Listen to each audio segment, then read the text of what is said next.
வணக்கம். நியூஸ் 7 தமிழ் செய்திகளுக்காக நான் ஜெயஸ்ரீ சுந்தர். தொடர்வது விரிவான செய்திகள். 12ஆம் வகுப்பு பொதுத் தேர்வு முடிவுகள் மே 8ஆம் தேதி வெளியிடப்படும் என்று அரசு தேர்வுகள் துறை இயக்ககம் அறிவித்துள்ளது.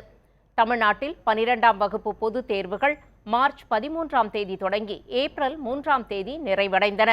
இதற்கான முடிவுகள் மே 5ஆம் தேதி வெளியாகும் என்று அறிவிக்கப்பட்டிருந்த நிலையில் மே 7ஆம் தேதிக்கு பிறகு முடிவுகள் அறிவிக்கப்படும் என்று அமைச்சர் அன்பில் மகேஷ் தெரிவித்திருந்தார்.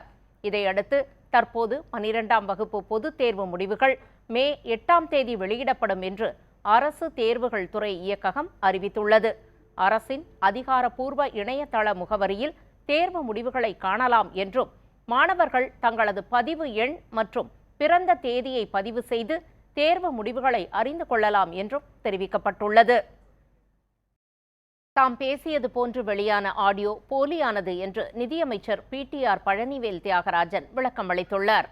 இதுகுறித்து அவர் வெளியிட்டுள்ள வீடியோ பதிவில் ஆடியோ விவகாரத்தில் உள்ளதை போன்று யாரை பற்றியும் தாம் குறிப்பிட்டு பேசியதில்லை என்பதை மிக உறுதியாக தெரிவிக்கிறேன் என்று தெரிவித்துள்ளார். பிரபலங்கள் பேசுவது போன்று போலியான வீடியோக்களை கூட தயாரிக்க முடியும் என்பது செயற்கை நுண்ணறிவு தொழில்நுட்பம் மூலம் போலி ஆடியோக்கள் எவ்வாறு தயாராகின்றன என்பதே இவைகளுக்கு உதாரணம் என்று குறிப்பிட்டுள்ளார். அமைச்சர் உதயநிதி ஸ்டாலின் சார்ந்துள்ள விளையாட்டுத் துறையிலும் சாதனைகள் படைக்கப்பட்டு வருவதை சுட்டிக்காட்டிய அவர் பொதுமக்கள் மத்தியில் அதிகமான வரவேற்பை பெற்ற அமைச்சர் உதயநிதியை பற்றியும் சபரீசனை பற்றியும் எதிர்க்கட்சிகளே குற்றச்சாட்டுகளை முன்வைத்ததில்லை என்றும் குறிப்பிட்டுள்ளார். அதிமுக பொதுச் செயலாளராக தேர்வு செய்யப்பட்ட பின் முதன்முறையாக எடப்பாடி பழனிசாமி டெல்லி பயணம் மேற்கொண்டுள்ளார். கோவையிலிருந்து விமானம் மூலம் எடப்பாடி பழனிசாமி டெல்லி புறப்பட்டுச் சென்றார். டெல்லியில் உள்துறை அமைச்சர் அமித்ஷாவை அவர் சந்திக்கிறார். இந்த சந்திப்பின் போது தமிழ்நாட்டில் கடந்த 2 ஆண்டுகளில் நடைபெற்ற குற்ற சம்பவங்களின் விவரங்கள் அடங்கிய பட்டியலை அமித்ஷாவிடம் வழங்க உள்ளார். மேலும் அடுத்த ஆண்டு நடைபெறும் நாடாளுமன்ற தேர்தலில் அதிமுக பாஜக கூட்டணியை இறுதி செய்யும் சந்திப்பாகவும் அவரது பயணம் அமையலாம் என்று கூறப்படுகிறது. எடப்பாடி பழனிசாமியுடன் MP தம்பிதுரை, முன்னாள் அமைச்சர்கள் வேலுமணி, தங்கமணி, CV சண்முகம் உள்ளிட்டோரும் டெல்லி புறப்பட்டுச் சென்றனர். சர்வதேச போட்டிகள் மற்றும் கருத்தரங்குகளில் மதுபான விநியோகம் செய்யும் அரசு அறிவிப்புக்கு சென்னை உயர்நீதிமன்றம் இடைக்கால தடை விதித்துள்ளது. சர்வதேச விளையாட்டுப் போட்டிகள் நடைபெறும் இடங்கள் மற்றும் சர்வதேச கருத்தரங்கில் மட்டும் மதுபானங்கள் விநியோகம் செய்ய அரசு அனுமதி என்ற அறிவிப்பு அண்மையில் வெளியானது. அரசின் அறிவிப்புக்கு எதிராக சமூக நீதி பேரவை தலைவர் K. பாலு சென்னை உயர்நீதிமன்றத்தில் வழக்கு தொடர்ந்திருந்தார். இந்த வழக்கு விசாரணை நீதிபதிகள் வைத்தியநாதன், கலைமதி முன்பு விசாரணைக்கு வந்தது. சர்வதேச விளையாட்டுப் போட்டிகளுக்கு குழந்தைகள், பெண்கள் என அனைவரும் வருவார்கள் என்பதை கருத்தில் கொண்டு அரசின் அறிவிப்பை ரத்து செய்ய வேண்டும் என்று மனுதாரர் தரப்பில் கோரிக்கை விடுக்கப்பட்டது. இதனைத் தொடர்ந்து மதுபான விநியோகம் செய்யும் அரசின் புதிய திருத்த உத்தரவுக்கு நீதிபதிகள் இடைக்கால தடை விதித்து உத்தரவிட்டனர். இதுகுறித்து தமிழக அரசு பதில் அளிக்க வேண்டும் என்று உத்தரவிட்ட நீதிபதிகள் வழக்கின் விசாரணையை ஜூன் 14ஆம் தேதிக்கு ஒத்திவைத்தனர்.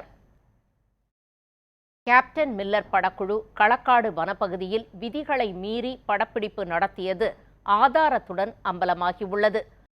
அருண் மாதேஸ்வரன் இயக்கத்தில் நடிகர் தனுஷ் நடித்து வரும் கேப்டன் மில்லர் படத்தின் குழுவினர் விதிகளை மீறி களக்காடு வனப்பகுதியில் படப்பிடிப்பு நடத்தியதாக சர்ச்சை எழுந்தது.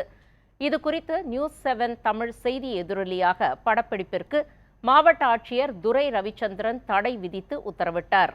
இந்நிலையில் கேப்டன் மில்லர் படக்குழு விதிகளை மீறி படப்பிடிப்பு நடத்தியது ஆதாரத்துடன் அம்பலமாகியுள்ளது. படக்குழு விதிகளை மீறுவதாக பிப்ரவரி மாதமே ராம உதயசூரியன் என்ற விவசாயி புகார் அளித்துள்ளார். 15 ஊர்களுக்கு நீர் ஆதாரமாக விளங்கும் கால்வாய் கரைகளை சேதப்படுத்தி மரப்பாலத்தை அமைத்ததாக புகார் அளித்துள்ளார். இதையடுத்து மரப்பாலத்தை அகற்றும்படி சிச்சாறு வடிநில உதவி பொறியாளர் பிப்ரவரி மாதமே உத்தரவிட்டுள்ளார். ஆனால் உத்தரவை மீறி படப்பிடிப்பு நடத்தப்பட்டுள்ள நிலையில் இந்த தகவல்கள் நியூஸ் 7 தமிழுக்கு பிரத்யேகமாக கிடைத்துள்ளன.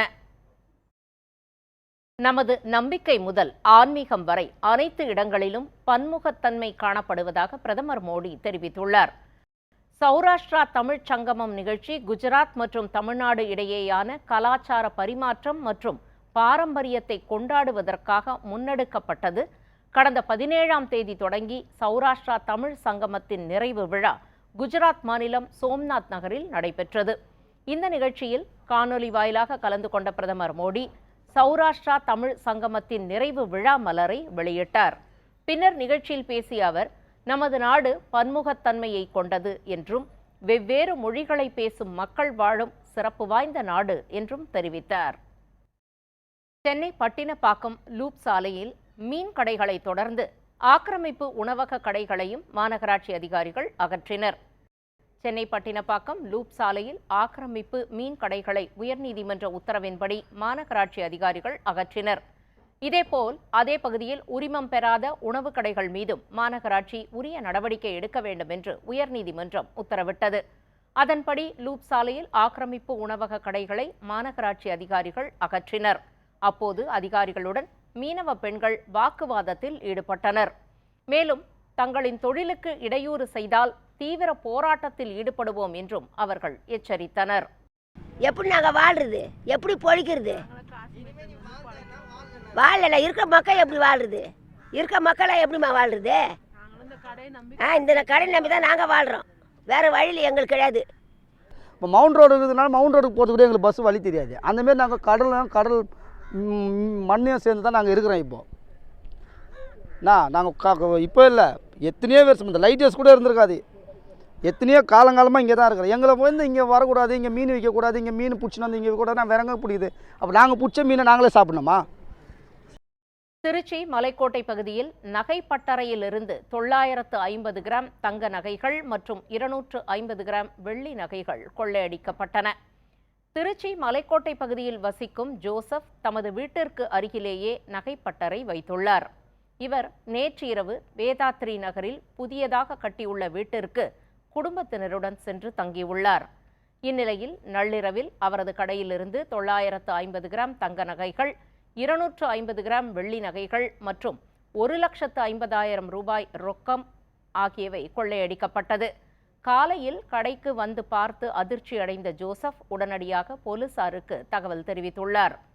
சம்பவ இடத்திற்கு விரைந்து வந்த போலீசார் சிசிடிவி காட்சிகளை ஆய்வு செய்து மோப்ப நாய் மற்றும் கைரேகை நிபுணர்களை கொண்டு விசாரித்து வருகின்றனர். இனி விறுவிறு செய்திகள் சிலவற்றை பார்க்கலாம்.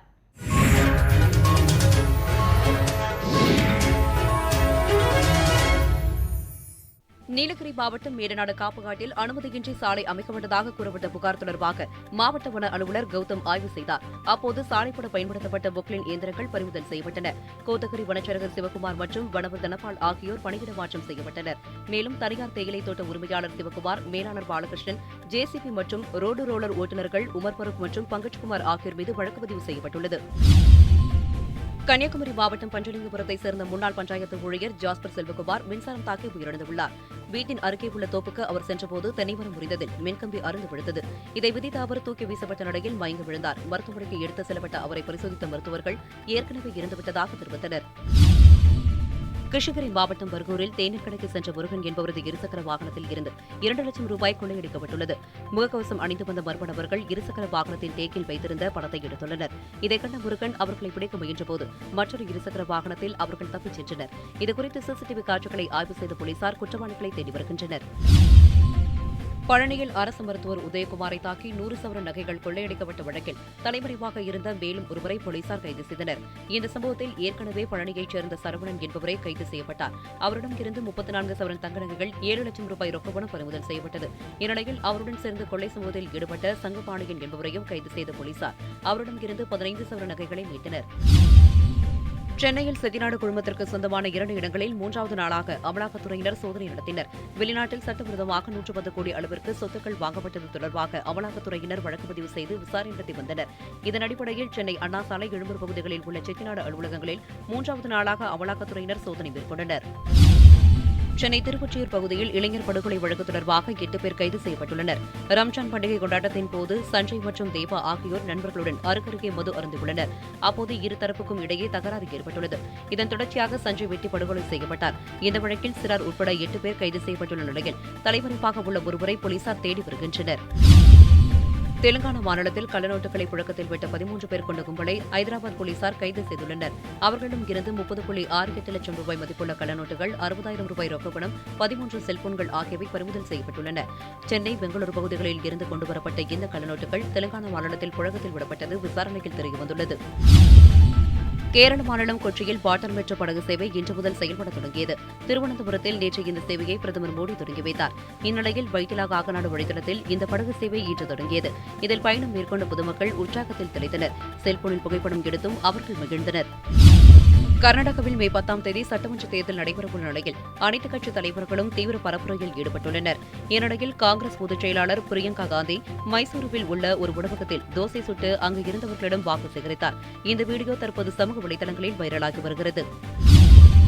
கேரளாவில் புதியதாக இயக்கப்பட்ட வந்தே பாரத் ரயில் மீது காங்கிரஸ் எம்பி புகைப்படம் ஒட்டப்பட்டது தொடர்பாக ரயில்வே போலீசார் விசாரணை நடத்தி வருகின்றனர். ஷோரானூர் ரயில் நிலையத்தில் அந்த ரயில் பெட்டியின் ஜன்னல் கண்ணாடி முழுவதும் பாலக்காடு காங்கிரஸ் எம்பி ஸ்ரீகண்டன் புகைப்படத்தை அவரது ஆதரவாளர்கள் ஒட்டினர். இதுகுறித்து ரயில்வே போலீசார் வழக்கு பதிவு செய்து விசாரணை நடத்தி வரும் நிலையில் இது தொடர்பான வீடியோ சமூக வலைதளங்களில் வைரலாகி வருகிறது. கடந்த 24 மணி நேரத்தில் நாடு முழுவதும் புதிதாக 9,629 பேர் கொரோனா தொற்றால் பாதிக்கப்பட்டுள்ளனர். இதுகுறித்து மத்திய சுகாதாரத்துறை வெளியிட்டுள்ள செய்திக்குறிப்பில் நாடு முழுவதும் கொரோனா தொற்றால் இதுவரை 61,013 பேர் பாதிக்கப்பட்டுள்ளதாக கூறப்பட்டுள்ளது. நேற்று ஒரே நாளில் கொரோனா தொற்றால் 19 பேர் உயிரிழந்துள்ளதாகவும் அதில் தெரிவிக்கப்பட்டுள்ளது. ஆஸ்திரேலியாவின் சிட்னி நகரில் வரும் 24ஆம் தேதி குவாட் உச்சி மாநாடு நடைபெறும் என அந்நாட்டு பிரதமர் அந்தோனி அல்பானிஸ் அறிவித்துள்ளார். இது தொடர்பாக அவர் வெளியிட்டுள்ள வீடியோவில் சிட்னி ஓபரா ஹவுஸில் குவாட் உச்சி மாநாடு நடைபெறும் என்றும் அமெரிக்கா, ஜப்பான் மற்றும் இந்தியாவுடன் இணைந்து செயல்படுவதற்கான வாய்ப்பாக இந்த உச்சி மாநாடு அமையும் எனவும் தெரிவித்துள்ளார்.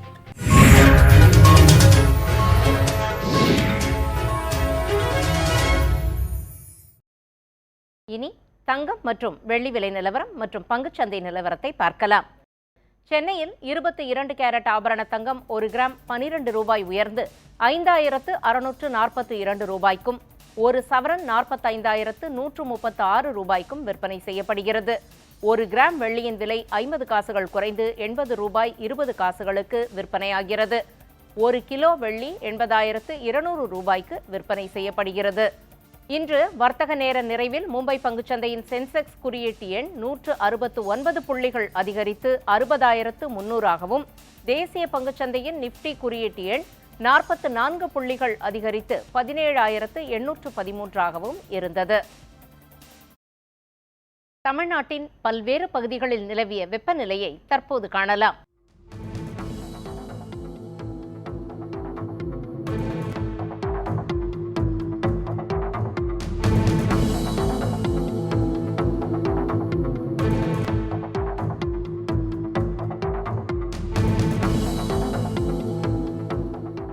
மீண்டும் தலைப்புச் செய்திகள். 12ஆம் வகுப்பு தேர்வு முடிவுகள் மே 8ஆம் தேதி வெளியாகும் என்று பள்ளிக் கல்வித்துறை அறிவித்துள்ளது. தாம் பேசியது போன்று வெளியான ஆடியோ போலியானது என மாநில நிதியமைச்சர் பழனிவேல் தியாகராஜன் விளக்கம் அளித்துள்ளார். டெல்லி சென்றுள்ள இபிஎஸ் மத்திய உள்துறை அமைச்சர் அமித்ஷாவை சந்தித்து தமிழ்நாட்டின் அரசியல் சூழல் குறித்து ஆலோசனை நடத்த திட்டமிட்டுள்ளார். சர்வதேச போட்டிகளின் போது மதுபானம் விநியோகம் செய்வதற்கு தடை விதித்து சென்னை உயர்நீதிமன்றம் உத்தரவிட்டுள்ளது. படுகொலை செய்யப்பட்ட முரப்பநாடு விஏஓ உடல் பல்வேறு தரப்பினரின் அஞ்சலிக்கு பின்னர் நல்லடக்கம் செய்யப்பட்டது. கேப்டன் மில்லர் படக்குழு களக்காடு வனப்பகுதியில் விதிகளை மீறி படப்பிடிப்பு நடத்தியது ஆதாரத்துடன் அம்பலமாகியுள்ளது. சத்தீஸ்கரில் துணை ராணுவ படை மீது மாவோயிஸ்டுகள் நடத்திய தாக்குதலில் 10 வீரர்கள் உட்பட 11 பேர் உயிரிழந்துள்ளனர். இத்துடன் 6 மணி பிரைம் டைம் செய்திகள் நிறைவடைந்தன. அண்மை செய்திகளுக்கு தொடர்ந்து இணைந்திருங்கள் நியூஸ் 7 தமிழோடு. வணக்கம்.